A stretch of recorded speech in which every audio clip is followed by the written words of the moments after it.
A creepypasta Mario, uma das melhores creepypastas, que sua história, apesar de simples, não é só mais uma das várias que usam de sangue, entidades sobrenaturais, gore explícito ou demônios ou outros vários clichês de todas essas histórias.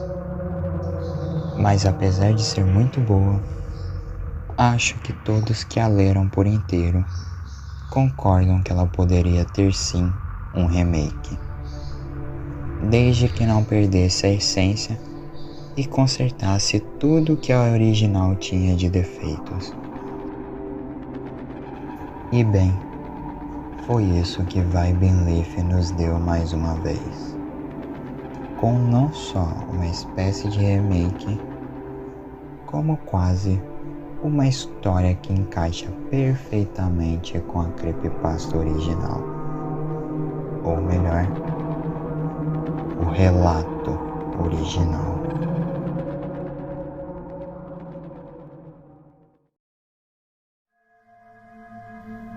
O vídeo inteiro se baseia em uma das mais clássicas creepypastas de Mario de todos os tempos, mas que muitos não sabem, mas ela é real. Sim, tudo que é dito durante a creepypasta foi um evento que realmente aconteceu e foi presenciado por várias pessoas. E para quem estiver curioso, sim, aparentemente a hack existe até hoje. Mas afinal, do que se trata tal história? Ela conta de um usuário chamado Adam, que sim, ele existe na vida real, que enquanto navegava pelo site CMW Central, um site exclusivo para a publicação das mais diversas hacks de Super Mario World, e sim, que existe até hoje também, acabou enquanto conversava com o fórum descobrindo uma hack, que parecia mais uma das várias medíocres hacks que eles sempre acabavam se deparando lá dentro. Mas o que ele viu o intrigou. A tela de título apenas dizia o nome Mario, sem Super Mario World, só Mario. E quanto mais Adam jogava, mais as coisas ficavam esquisitas. Primeiro, junto da hack, havia um arquivo de bloco de notas, que havia um montoado de palavras, mas todas elas eram encontra-me.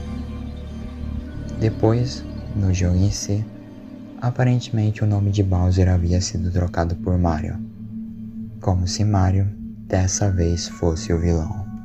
Depois, ao invés dos nomes normais das fases, havia coisas como saia agora, nunca mais volte, vai embora. Mas o pior eram as caixas de mensagem espalhadas por todas essas fases. Uma disse: eu te odeio. Outra disse: essa é a maneira egoísta de fazer isso. Outra: você não acha que já causou problemas demais? E depois de passar pelo máximo de fases que poderia, Adam finalmente chega ao último local. Um local escuro, com chão de pedra e um buraco gigantesco. Opa, só um minuto.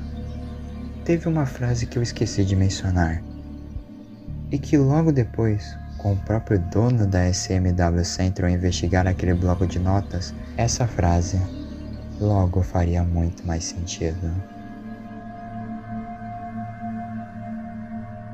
Vítima 1. Os olhos foram incapazes de ser encontrados. A vítima foi encontrada deitada em seu tapete. Causa da morte ainda são desconhecidas.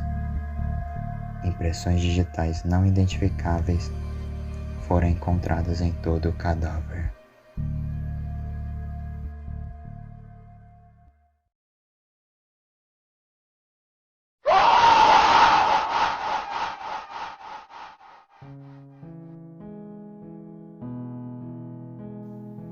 E após tudo isso, finalmente podemos falar do vídeo do Vibe Leaf, a qual mostra Mario conversando naquele local de antes com o Yoshi. Mario diz não querer aprisionar ele lá, mas ele não teve escolha. Mas ele não aguentava mais tudo aquilo. O fato de todos os locais estarem vazios, todos por aí falarem que ele era o vilão, e todas aquelas cartas falando coisas ruins que ele aparentemente fez.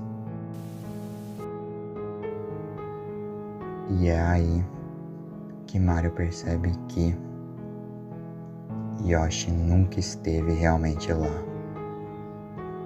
Era apenas sua mente que fez ele acreditar nisso. No fundo, ele estava sozinho, enquanto negava o que havia feito, enquanto negava para si mesmo o crime que havia cometido. Mario, assim como o Adam teorizou em seu relato, havia matado uma pessoa naquela hack, mas ele ficava negando para si mesmo o crime que havia cometido. Sua mente havia se tornado tão insana que ele até mesmo começou a alucinar com Yoshi, seu fiel escudeiro, ainda estando ao seu lado. Mas que no fundo era mentira. Ele estava sozinho, fugindo de todos que sabiam os erros que ele havia feito, apenas negando o que ele fez e que ele sabia que havia feito. E se levarmos em conta o que é dito na creepypasta original, é naquele buraco que Mario aceita o crime que cometeu e não aceita mais ficar vivo depois de tal ato.